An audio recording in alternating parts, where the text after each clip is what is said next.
guys, she's here. It has arrived. It's done. I can't believe it. It's so exciting.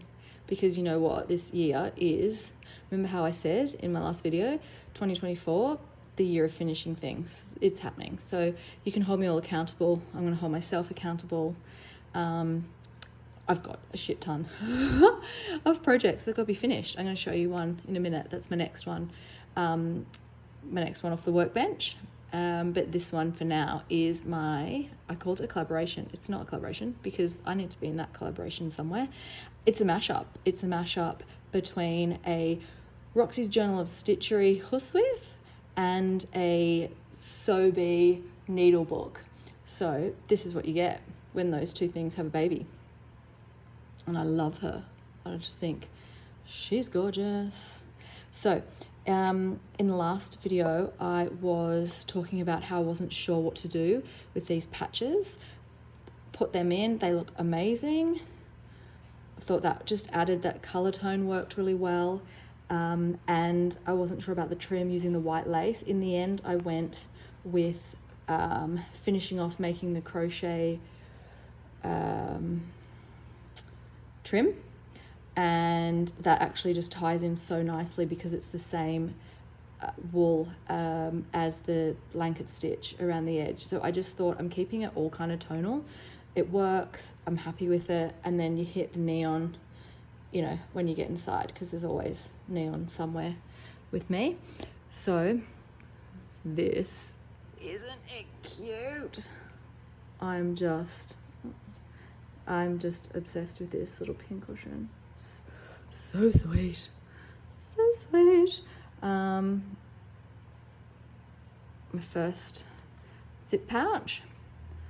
We've got a little, and this was part of the kit from Sobe. So as I mentioned earlier, I got the cutter quilt, the beautiful piece of cotton crocheted trim. This was a handkerchief in there that I just folded into quarters and turned into a zipper pouch. You can see, obviously that's just for perspective. So, I mean, it fits a decent amount. I've got my scissors in there, which aren't tiny. They're not the smallest pair of travel scissors I've got. Pretty decent. So that's my first pouch.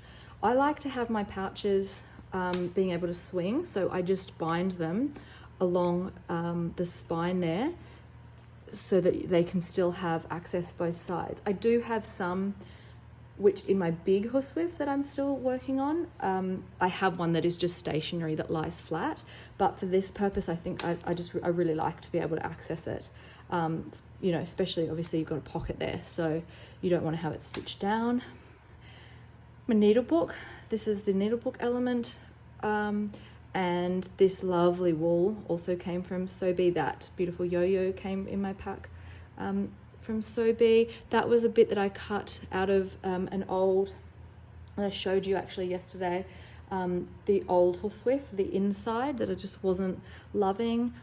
I would love to learn how to crochet things like this. I'm not up to that yet, but hopefully one day I will be. Beautiful, look. Yoink, they just sit in there. I mean, how good. Easy peasy, right? So a little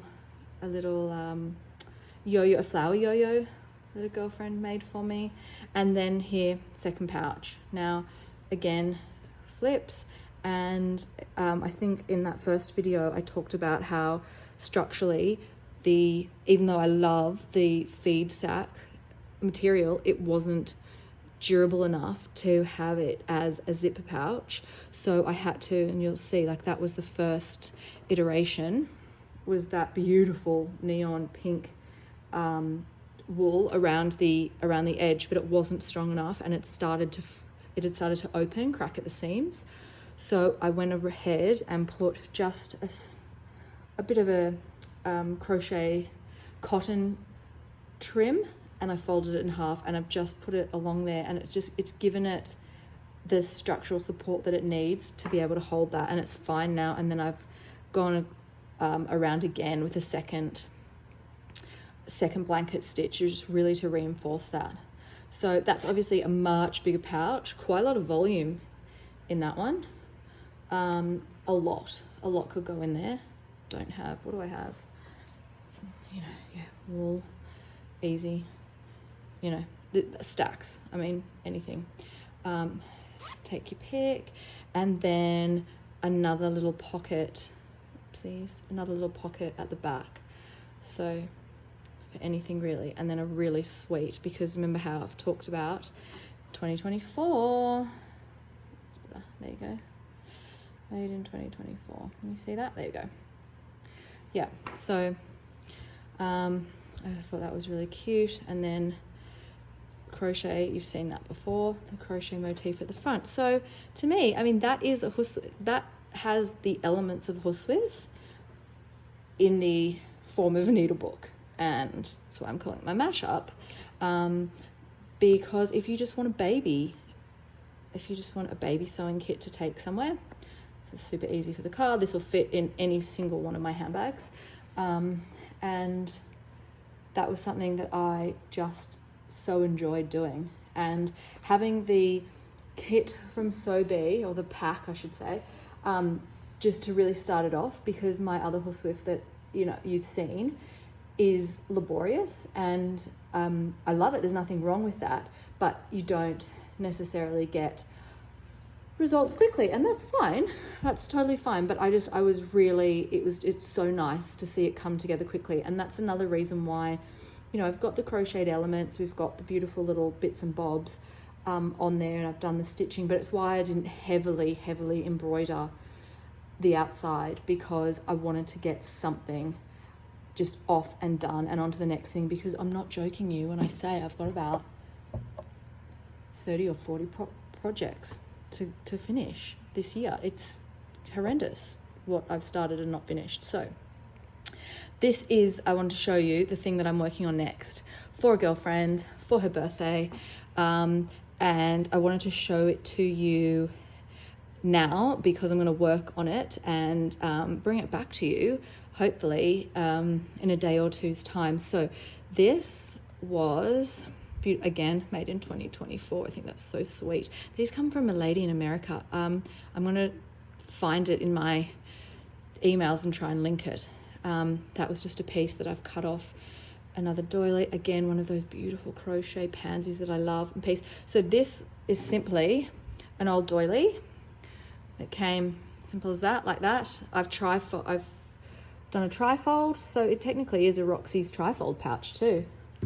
That's a good one. I've made these yo-yos, popped them on, cut up a bit of other crochet. This was not my crochet. And I've also cut up, this was the fringing, if you can see, off something else, off another thing. And it just look at how tonally beautiful that looks together. And I thought, yeah, I'll have that, thanks. So found this beautiful piece of wool. And the amazing thing about this is when you cut it, it doesn't fray. So it's completely perfect for something like this. So now that I've shown you that, I will cut this down, attach all of those things, attach all of that, and work on my snap enclosure for that. I've got to embroider my name onto there, and I will come back to you. So that is my next project. So a slow stitch trifold. Okay, I will see you on the other side. Bye.